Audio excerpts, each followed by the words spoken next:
Press that button there to start it. Good morning, everybody. Grace and peace to you from our Lord Jesus Christ and all the saints here in Central California. As you can see, I am not alone this morning. I am here with Network Admin Wife here on Network Admin Life. And we're enjoying this beautiful spring day. As you can see, we're Californians. That it's below 55. We are bundled up. Yep. So, anyway, just do a quick update today. Sorry about there being no video last week. That's what I get for getting old and then trying to do things on my phone. So I just scheduled it for the wrong day. I scheduled it for tomorrow instead of last Sunday. So anyway, it's out there now, and this one will go out at the right time. So thanks for your patience with that. And so yeah, this week we had a few little issues. We're still trying to get our fabric routing all ironed out.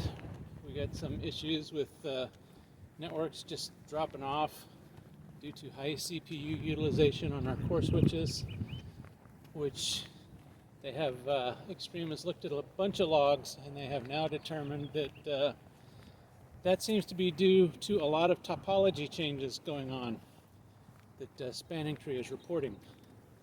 So we've either got to turn off Spanning Tree on some of our switch uplinks, or we need to locate the source of those topology changes, which I think there's a misconfigured server that's dual homed, and it's causing a lot of topology changes. So we'll be tracking that down.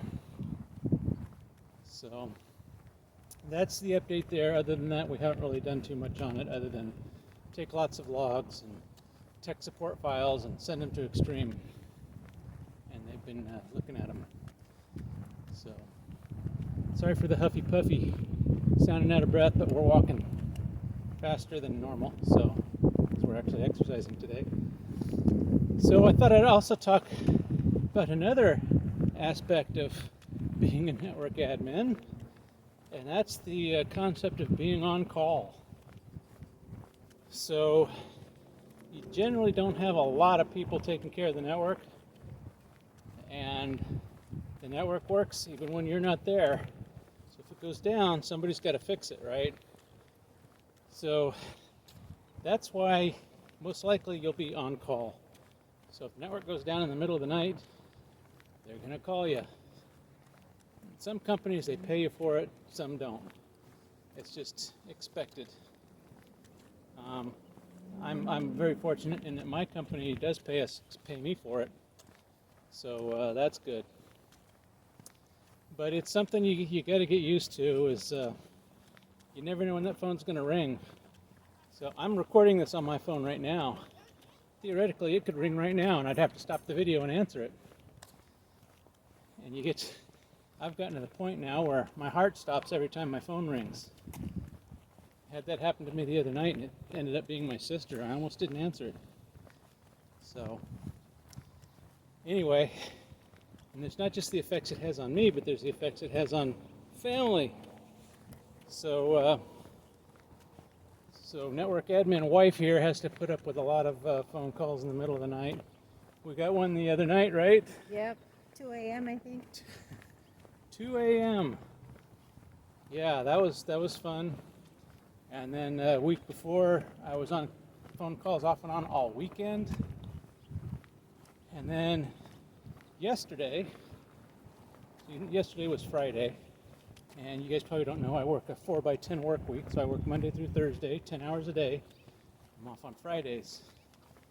And so they called me yesterday, 6 a.m. I'm just getting ready to get up to go to the dentist, and the phone rings. So sometimes these calls are for things that you can fix, sometimes they aren't. Sometimes it's the help desk staff. And pardon me, I'm going to stretch my feet out right here. So, sometimes it's the help desk staff calling you on things that they know better than to call you on. Like So Friday I got a call on my way to the dentist about phones ringing in more than one area than they should be. Like, well, is the phone working? Yeah, it's working. Okay, well, I don't understand. Why are you calling me? Well, it's ringing on more phones than it should. That's not a network issue. Well, it's a VoIP phone.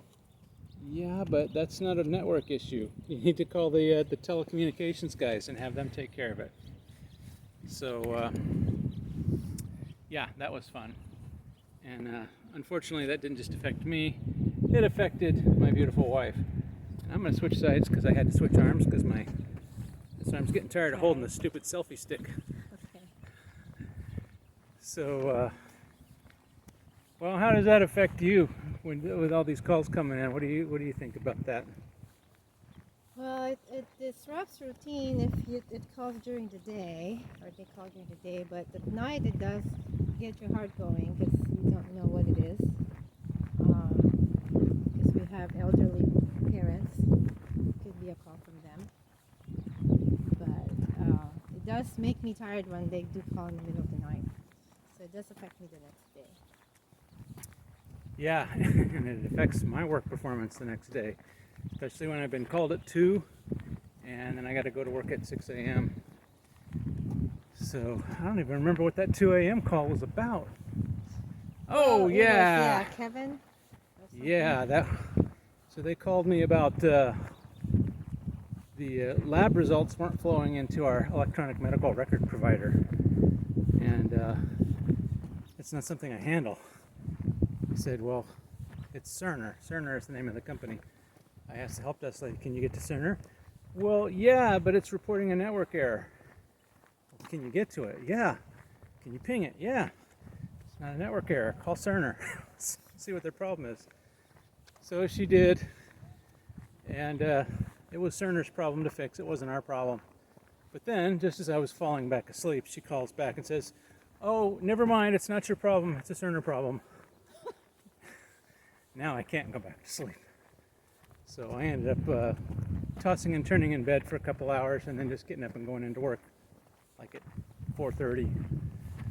The time before that, the call was about, being on call was again about a phone issue that had to do with AT&T, which again, I can't fix. It's the telecom guys. But I had to monitor the situation all weekend long. So, and it took AT&T 2 weeks to fix that, by the way.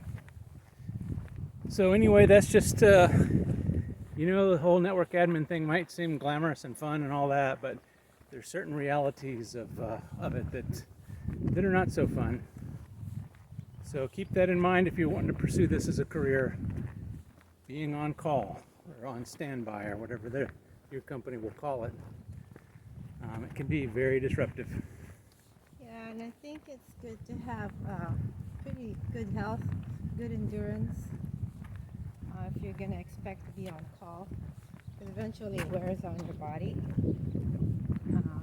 20, 30 something's probably not so much, but even that would affect that age group too. Harder on middle age. Or late middle age. Yeah, you have to catch up on sleep, otherwise you're going to be more prone to sick, diseases.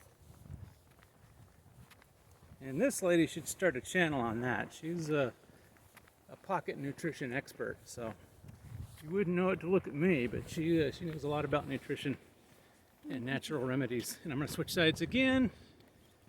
There we go. Cha-cha. Do our little do-si-do.